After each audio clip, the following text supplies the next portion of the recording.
The Banishment. Fleet Admiral James Cooper stood at the observation deck of the Genesis Command Station, his weathered hands clasped behind his back as he watched Earth's final sunset from orbit. The blue marble below seemed peaceful, betraying none of the chaos unfolding across every continent as humanity faced its darkest hour. "Sir, the last civilian transport from Europe has cleared the atmosphere," Commander Rachel Martinez reported, her voice steady despite the dark circles under her eyes. They'd been coordinating the evacuation for 64 straight hours. Cooper nodded, his jaw tight. "How many ships remain groundside?" "3, Admiral. All from the Pacific Megacity clusters. They're loading now." She paused, checking her datavad. "Current evacuation numbers stand at 2.8 billion. We're not going to make the 3 billion target." The words hung heavy in the recycled air. 200 million people would be left behind when the Confederation's deadline expired. Cooper's fingers dug into his palms until they hurt, but his voice remained level. "Have the medical ships distributed the sleep protocols to those staying?" "Yes, sir. They'll go peacefully, at least." The Confederation's ultimatum had been simple. Humanity was too unpredictable, too violent, too innovative in ways that made the galactic community uncomfortable. Either the species would accept exile through a newly discovered wormhole to unexplored space, or face immediate extinction. They'd given Earth 72 hours to evacuate. A flash of light caught Cooper's attention. Another Confederation dreadnought had joined the blockade, its crystalline hull refracting sunlight like a massive prism. 30 of them now surrounded Earth, weapons primed. Each one could reduce a continent to ash in minutes. Message from Haven's Promise. "Sir," Lieutenant Michael Evans called from his communication station. "Captain Wilson reports their life support is critical. They've got 20,000 more than recommended capacity." Cooper turned from the window. "Tell them to dump the cargo holds. We're not leaving people behind for spare parts and farming equipment." "Admiral." Martinez stepped closer, lowering her voice. "The Confederation observers are requesting your presence for the final inspection. They want to ensure we're not taking any restricted technology through the wormhole." A muscle twitched in Cooper's cheek. The aliens hadn't just demanded their exile. They'd restricted what humanity could take. No quantum computers, no antimatter drives, no neural interfaces. They'd be starting over with barely more than mechanical computers and fusion power. "Tell them I'll be there shortly." He turned back to Earth, remembering the day he first seen it from space as a young ensign. He'd felt so small then, yet part of something vast and incredible. Now he was overseeing humanity's forced march into the unknown. His personal comm chimed. "Dad." His daughter's voice was thin with stress. "We've got problems at Launch Site 7. The crowds, they're getting desperate. Sarah, get your security teams to hold the line. Use stunners if you have to. We can't have a panic now." "I know, but these people have families on those last transports. They're terrified of being left behind." Cooper closed his eyes. His daughter had given up her spot on an early transport to help coordinate the evacuation. "Do what you have to do. I'll send reinforcements from the station." The next hour passed in a blur of crisis management. Cooper dealt with the Confederation inspectors, coordinated with the remaining ground crews, and tried to project calm confidence despite the knot in his gut. The deadline was approaching, and they all knew it. "Sir," Evans's shout cut through the command center's tension. "Multiple launches from Pacific sites. The last transports are airborne." The entire staff held their breath as they tracked the ascending ships. If the Confederation decided to fire now. "They're clear," Martinez announced. "All ships have achieved orbit. Ground stations report no survivors remaining at launch sites." Cooper took a deep breath. "Begin fleet alignment for wormhole transit. All ships to formation Delta 7. As the evacuation fleet of over 10,000 vessels began to move into position, Cooper sent one final message to all ships. "This is Fleet Admiral Cooper. Today we leave our cradle behind, forced out by those who fear what humanity might become. They call us dangerous, unpredictable, uncontrollable. Perhaps they're right. But remember this moment. Remember Earth. Remember those we left behind. In their memory, we will not merely survive in the dark unknown. We will thrive. We will build. We will become more than our exile. Station command out. The wormhole bloomed ahead of the fleet, a swirling vortex of purple and black. Cooper watched as the first ships began their transit, carrying the remnants of humanity to whatever waited on the other side. "Take us in," he ordered. "Let's see what humanity can do with a fresh start." Dr. Emily Harrison blinked hard, convinced her eyes were playing tricks on her. The stars outside Haven's main observatory pulsed with colors that shouldn't exist.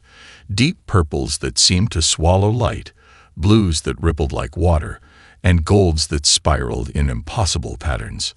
Dr. Harrison, her assistant, Jack Wells, called from the analysis station. "You might want to see this.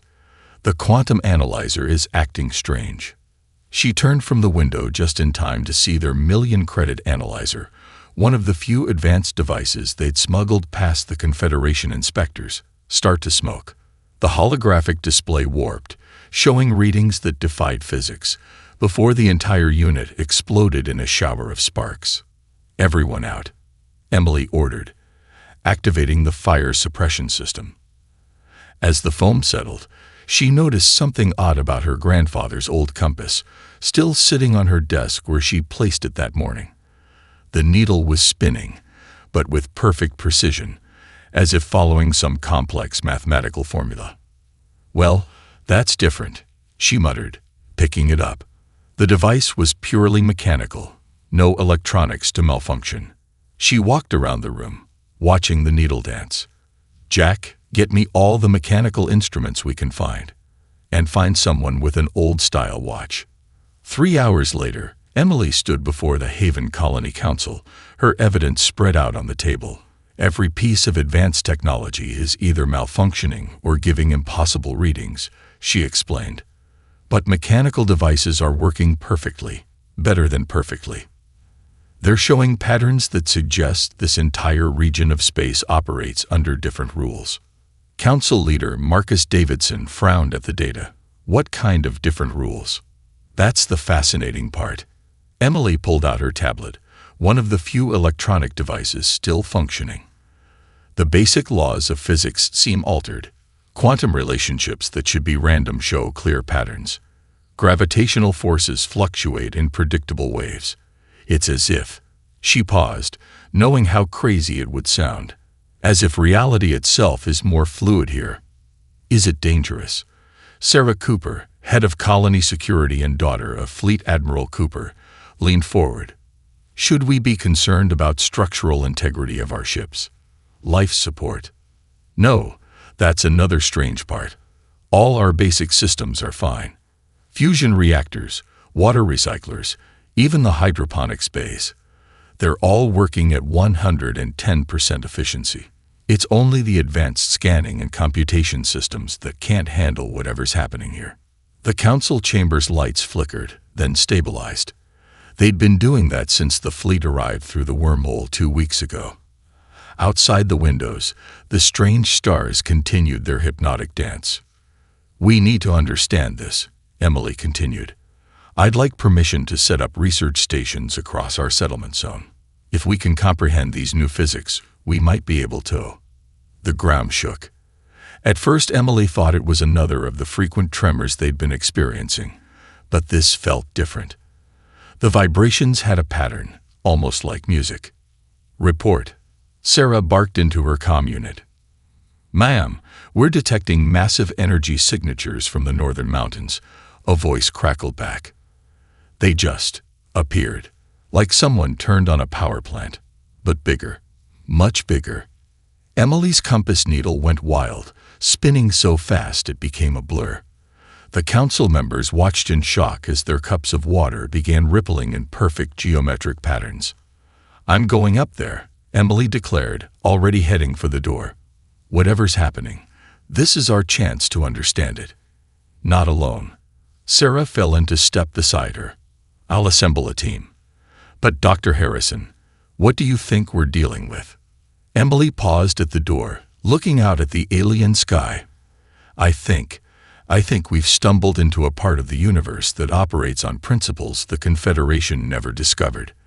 They rely so heavily on advanced technology, on quantum computing and AI, that they might have missed something fundamental, something that might explain why their devices can't function properly here. And what's that? A direct connection to the fabric of reality itself, one that doesn't need advanced technology to access. She held up her grandfather's compass, still spinning its complex dance, one that responds to simpler things, more organic things. As if in response, the strange stars pulsed brighter, casting shadows that moved in ways shadows shouldn't. Somewhere in the northern mountains, something ancient was waking up, and humanity, stripped of its advanced technology, but armed with curiosity and mechanical ingenuity, might be uniquely suited to understand it. Major Michael Thomas led his patrol through the crystalline ruins, their footsteps echoing strangely off walls that seemed to sing. His 16-year-old daughter, Ashley, hadn't stopped staring at everything since she talked her way onto this educational expedition. He'd only agree because the colony school was closed for structural adjustments, another victim of this region's strange physics. "Dad, the walls are moving," Ashley said, reaching out to touch one of the translucent surfaces. "Don't." He started, but she'd already made contact. The crystal pulsed with internal light, sending ripples of color through the entire corridor. Ashley stumbled back, blood trickling from her nose. "Med kit," Michael called, catching his daughter as she swayed. But Ashley wasn't looking at him. Her eyes were fixed on something he couldn't see, wide with wonder rather than fear. "They're everywhere," she whispered. "Like threads, thousands of them. Millions, all connected." Dr. Emily Harrison pushed through the patrol team, medical scanner in hand. "Ashley, can you describe what you're seeing?" "Colors, but not colors. Lines of something, weaving through everything. They respond when I look at them, like they're alive." She reached out, fingers tracing patterns in empty air. Where her hand moved, the crystal walls rippled in response. "Fascinating," Emily muttered, looking between her malfunctioning scanner and the walls. "Major, we need to get her to the research station, and we need more people down here, especially teenagers and young adults." Michael frowned. "Why?" "Because their brains are still developing, still adaptable." She gestured at Ashley, who was now moving her hands as if conducting an invisible orchestra, the ruins singing in harmony with her movements. "I think she's seeing something the rest of us can't. Yet." Within hours, the ruins became a hive of activity. More young people arrived, and more of them began experiencing similar symptoms, nosebleeds followed by visions of these mysterious threads. Emily's team documented everything, using old-fashioned paper and pen since their electronic devices couldn't handle whatever energy permeated the site. "It's like they're seeing the quantum framework of reality itself," Emily explained to the hastily assembled research committee. "These ruins, I think they're some kind of amplifier or focusing lens. They're helping human brains perceive and interact with the fundamental forces that shape our universe." "But why aren't the adults seeing anything?" Sarah Cooper asked, watching Ashley and 3 other teenagers practice moving the threads. The walls pulsed in patterns now, responding to their gestures. "Neural plasticity," replied Dr. William Anderson, the colony's leading neuroscientist. "Young brains are more adaptable." But here's the interesting part. Some adults are starting to show sensitivity too. It's like learning a new language. The younger you start, the easier it is, but it's not impossible for older people. Michael watched his daughter weaving patterns in the air, the ruins responding to her touch. Other teenagers were learning from her, sharing techniques they discovered. One boy had managed to create a small sphere of light between his palms. A girl had somehow made a rock float. "Dr. Harrison," he said quietly, "what exactly are our children becoming?" Emily smiled, her eyes bright with excitement. They're becoming something the Confederation never imagined possible. They exiled us here thinking we'd be trapped, limited, forced to rebuild with restricted technology. Instead, we found something far beyond technology. These ruins, this region of space, it's not just different. It's special. She walked over to where Ashley was teaching another girl how to see the threads. The Confederation relies on machines to manipulate matter and energy. But here, human consciousness can interact directly with the quantum fabric of the universe. We're not just learning new physics, we're becoming part of it. And the nosebleeds, the headaches, Michael asked, paternal concern evident in his voice. Side effects of our brains rewiring themselves to perceive and manipulate these quantum threads. They're already decreasing as the kids adapt. Emily paused, watching Ashley create a complex pattern that made part of the wall temporarily transparent. The real question is, what else will they learn to do? The ruins hummed with potential as more young people arrived, each discovering their own way of seeing and touching the threads that bound reality together. In forcing humanity into exile, the Confederation had unknowingly given them access to powers beyond anything their technology could achieve. And they were just beginning to understand what that meant. Ashley Thomas stood in the center of Haven's newly established Reality Weaving Academy, her hands moving through precise patterns as 20 students watched intently. Above her palms, a miniature sun pulsed with real heat and light, its corona dancing with threads of quantum energy that only they could see. The key isn't forcing the threads, she explained, her voice steady despite the immense concentration required. You have to feel how they want to move naturally, like learning to swim with a current instead of against it. Dr. William Anderson watched from the observation area, taking notes with his mechanical pencil. At 62, he was one of the oldest humans to develop thread sensitivity, though his abilities remained limited compared to the younger weavers.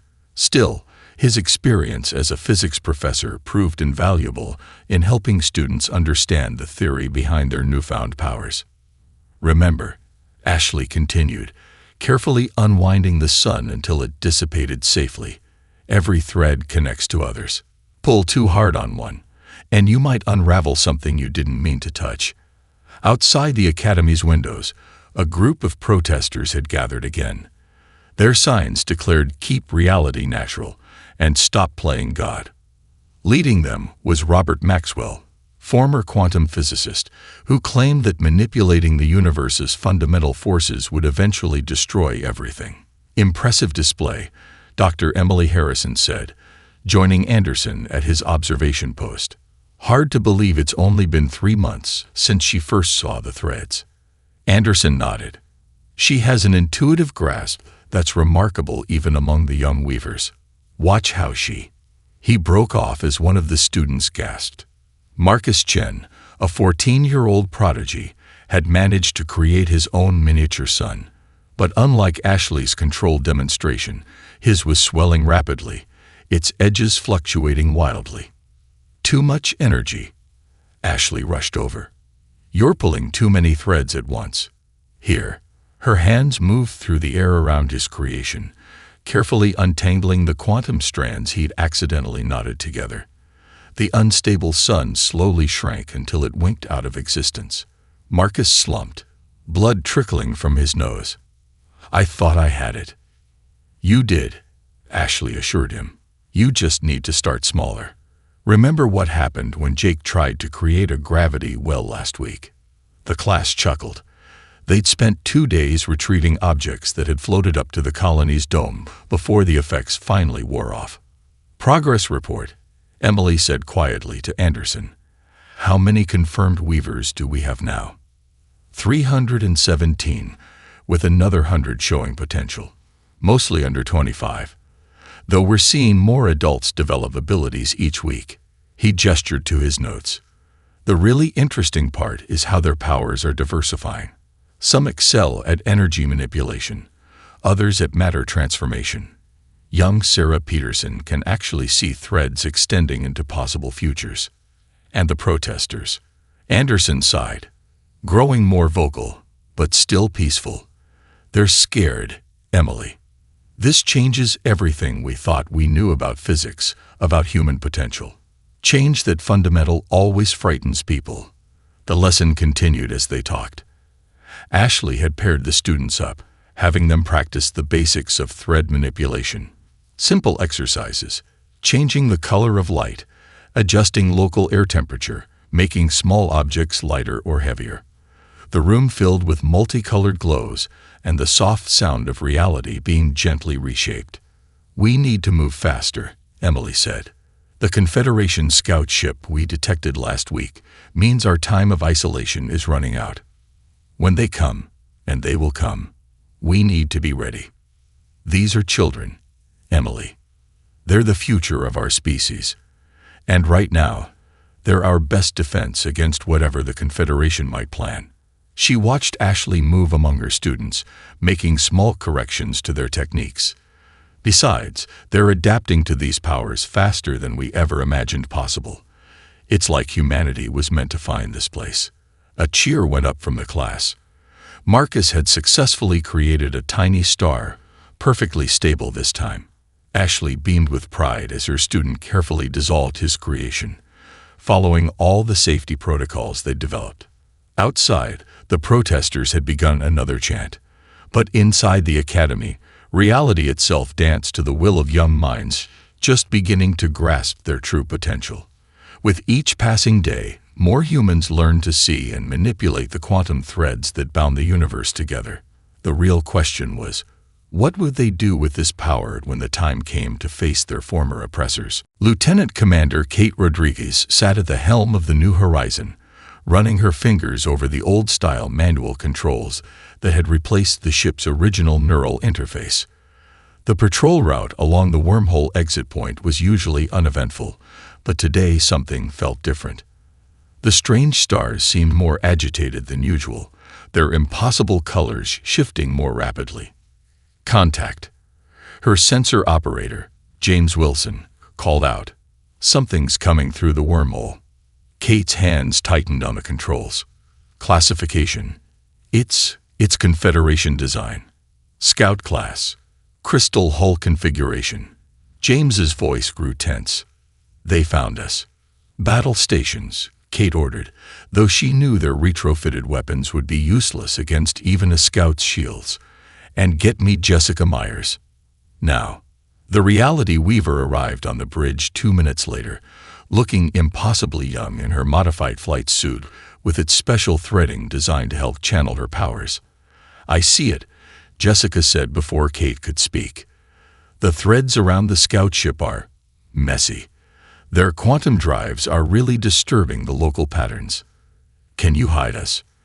Jessica smiled, raising her hands. The quantum threads visible only to her began to shift and twist. "I can do better than that. I can make sure they see exactly what we want them to see." The Confederation scout emerged from the wormhole, its crystalline hull refracting the light of the strange stars. Kate watched her sensor displays as Jessica worked, manipulating reality itself around the alien vessel. "They're scanning," James reported. "Full spectrum. Wait. Their readings are showing nothing but normal space. No colonies, no ships, no." He paused, frowning at his console. "Commander, they just lost power to their main drive." Jessica's nose had started bleeding, but her hands remained steady. "Their technology doesn't work properly here, remember. I just encouraged that problem a little." But even as she spoke, the scout managed to restart its systems. A burst of transmission energy erupted from its communications array, aimed back toward the wormhole. "They got a message out," Kate said grimly. "What did they see?" "Everything," Jessica admitted, wiping her nose. "Just for a second, but their backup systems caught a glimpse of Haven. They know we're here, and they know we're doing things that should be impossible." Kate hit the emergency channel to Colony Command. "This is New Horizon. We have a Class 1 breach. Confederation scout ship detected and confirmed sensor contact with the colony. They've transmitted back through the wormhole." The response came from Sarah Cooper herself. "Understood, New Horizon. All defense units activate. Begin Protocol Omega. And Kate, get back here safely. As they turned the ship toward home, Kate watched Jessica slump into a chair, exhausted from her reality manipulation. You did everything you could. It wasn't enough. Jessica closed her eyes. I could feel their ship's systems fighting against my changes. They've adapted some of their technology since they exiled us. Not enough to work perfectly here, but better than before. How long do you think we have? Days, maybe weeks. They'll want to analyze the scouts' data, prepare a proper response force. Jessica opened her eyes, and Kate saw determination replace the fatigue. But we'll be ready. The Academy has been preparing for this since day one. Back at Haven, the Reality Weaving Academy transformed into a command center. Ashley Thomas, now Haven's defense chief, coordinated with other senior weavers to develop strategies. Young reality weavers were paired with experienced military personnel, combining humanity's new powers with traditional tactical knowledge. They'll come in force, Fleet Admiral Cooper told the Emergency Council. The Confederation won't risk another failure. They'll see our abilities as proof they were right about humanity being too dangerous. Let them come, Ashley said, quantum threads dancing around her fingers. They thought technology made them superior. They thought exiling us would keep us contained, controlled. Instead, they sent us exactly where we needed to be. Sarah Cooper looked at her old friend, remembering the teenage girl who'd first seen the threads in those ancient ruins. This isn't just about defending ourselves, is it? No, Ashley agreed.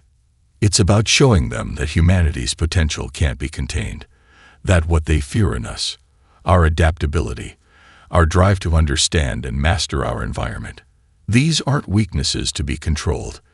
They're strengths that might just help us all reach the next stage of evolution.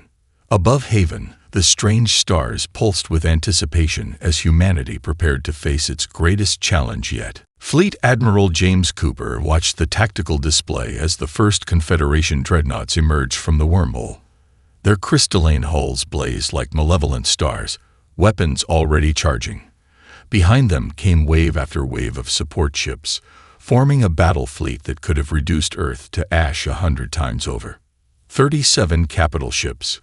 Commander Martinez reported from her station on Haven's defense platform. Over 200 escorts. The same admiral who exiled us is leading them, Admiral Xenry of the First Fleet. Cooper allowed himself a grim smile. Appropriate. Let's show them what exile has taught us. He turned to Ashley Thomas, who stood calmly beside him, reality threads dancing around her like a living aurora. Are your people ready? We were born ready, she replied, then activated her comlink. All weavers, take your positions. Remember your training. The threads are our strength. The Confederation fleet moved forward in perfect formation. Only 3 human ships waited for them. The New Horizon, the Haven's Promise, and the Defiant. To conventional sensors, they must have looked pathetically outmatched. A transmission cut through all channels. This is Admiral Xenry of the Confederation First Fleet. Your existence is a threat to galactic stability. Surrender now, and we will make your extinction painless. Cooper keyed his own transmitter. This is Fleet Admiral Cooper. We declined that offer when you exiled us. Our answer hasn't changed. The first shots came from the Confederation's forward elements, lances of pure energy that could slice through battleship armor like paper. They'd never reached their targets. Reality itself seemed to bend around the human ships, the energy weapons transforming into streams of harmless light that danced through space like aurora. Now, Ashley commanded. Across Haven's defense grid, reality weavers began their work. Jessica Myers, stationed aboard the New Horizon, created a field that turned the enemy's crystal hulls temporarily transparent, revealing their crew's shocked expressions. From the Haven's Promise, Marcus Chen, now a master weaver, generated a localized time dilation that made a squadron of enemy destroyers move in slow motion. They're launching fighters, Martins reported. Let me handle those, Ashley said. She raised her hands, quantum threads weaving into complex patterns.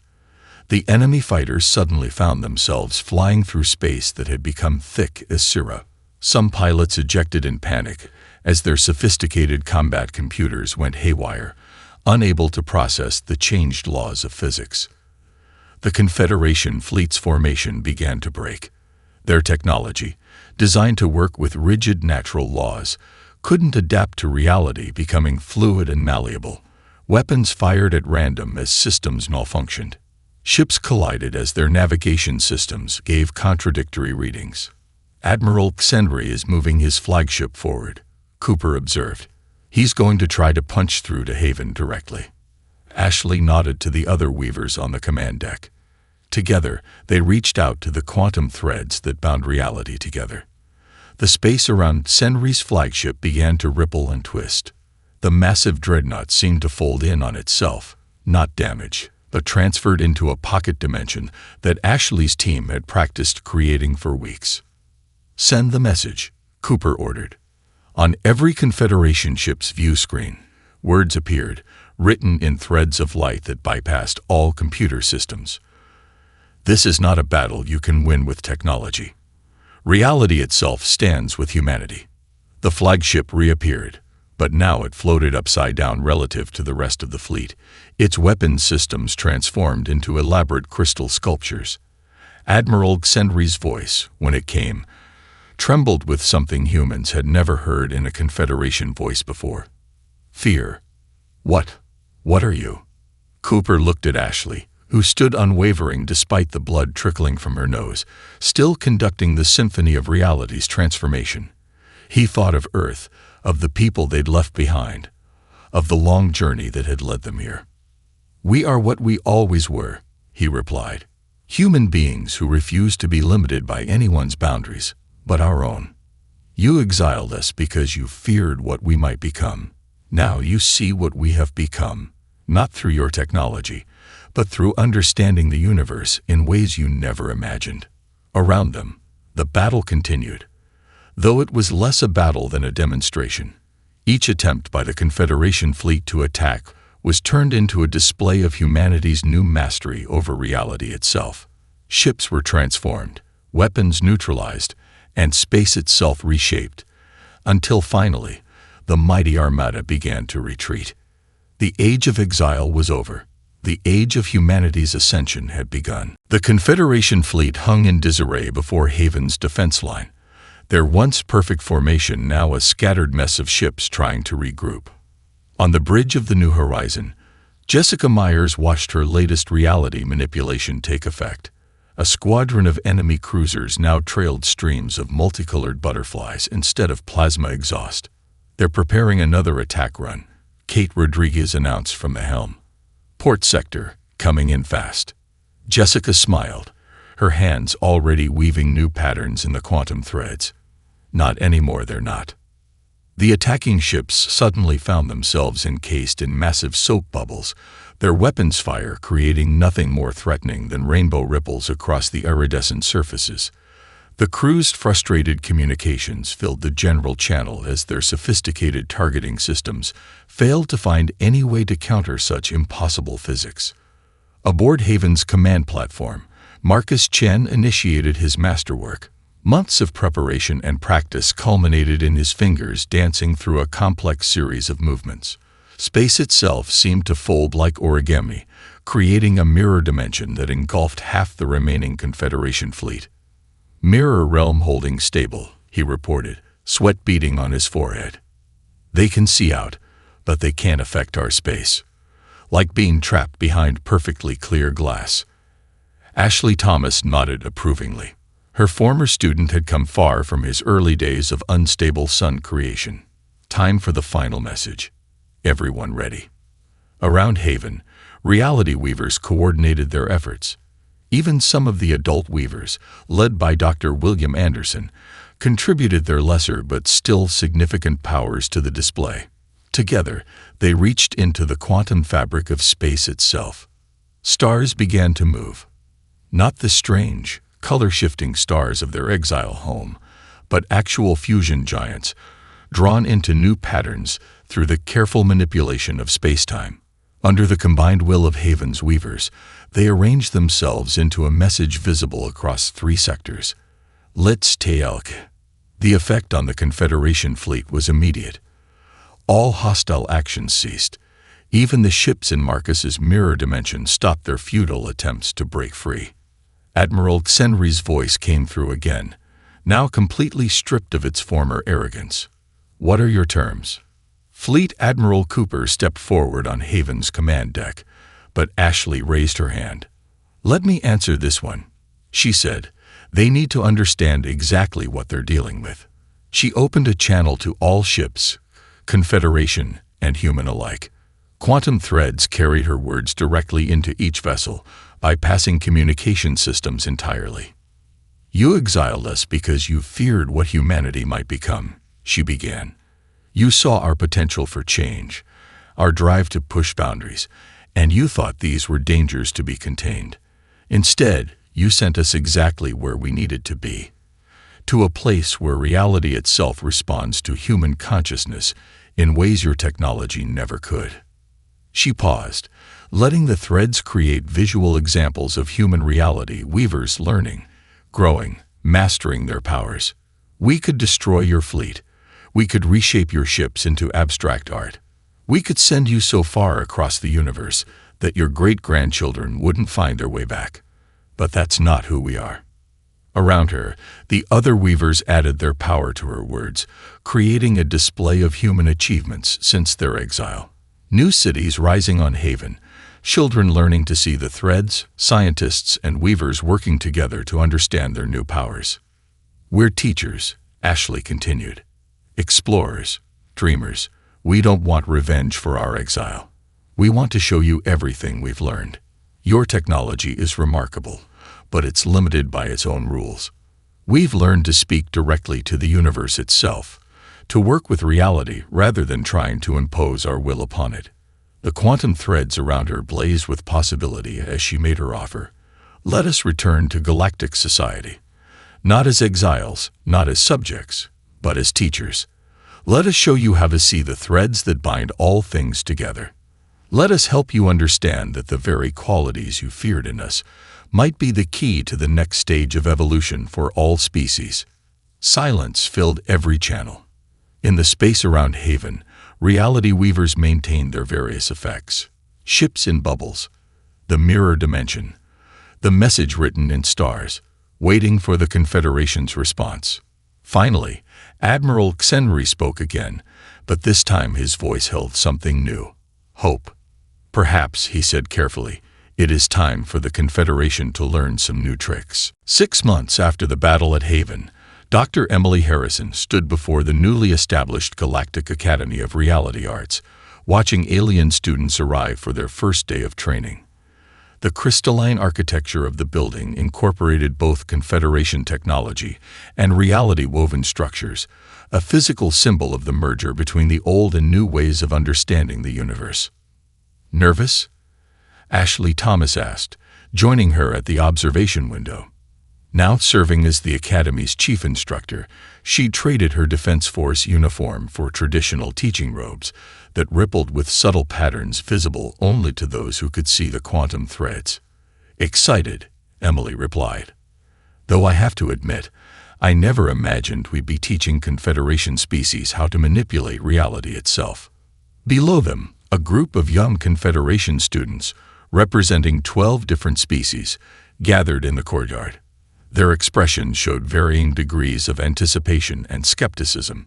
Many still couldn't quite believe that the primitive humans had discovered something their advanced technology had missed for millennia. Marcus Chen, now a senior instructor, approached the group. Welcome to your first day of thread sight training, he began. Before we start, I want you all to understand something. This isn't about replacing technology with reality weaving. It's about learning to see how they can work together. Fleet Admiral Cooper watched from his office balcony as the first class began. Beside him, Admiral Xenri observed with keen interest as Marcus demonstrated a simple thread manipulation, creating a small fountain of light. Your species continues to surprise us, Xenri admitted.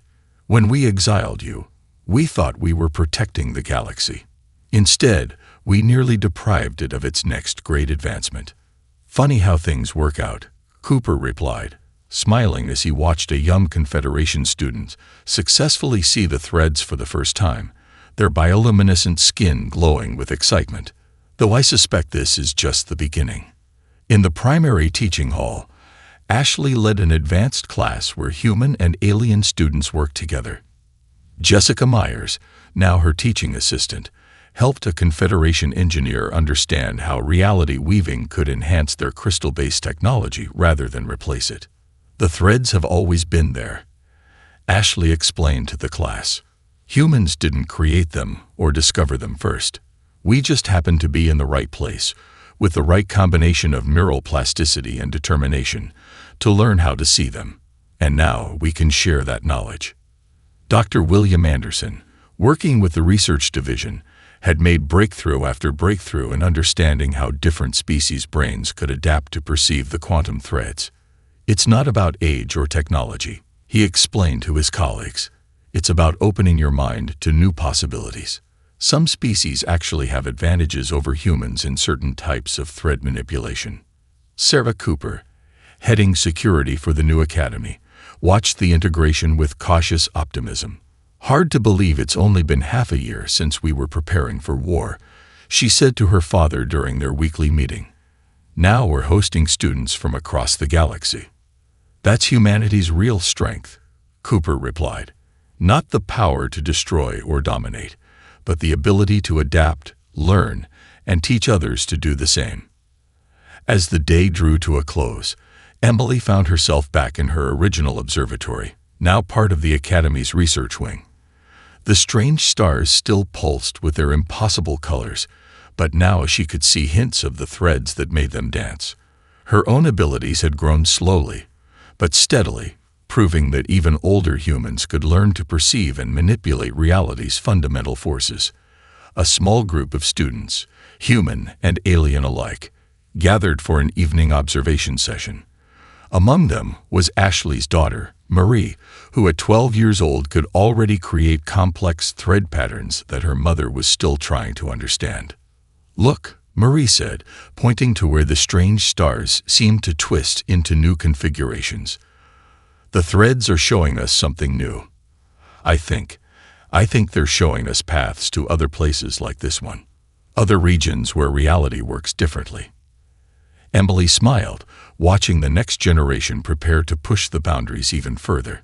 The Confederation had exiled humanity out of fear of what they might become. Instead, they had given them exactly what they needed to become something greater than anyone had imagined.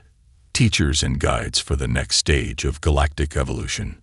As night fell on Haven, the strange stars pulsed in harmony with the quantum threads that bound all things together, promising new discoveries yet to come.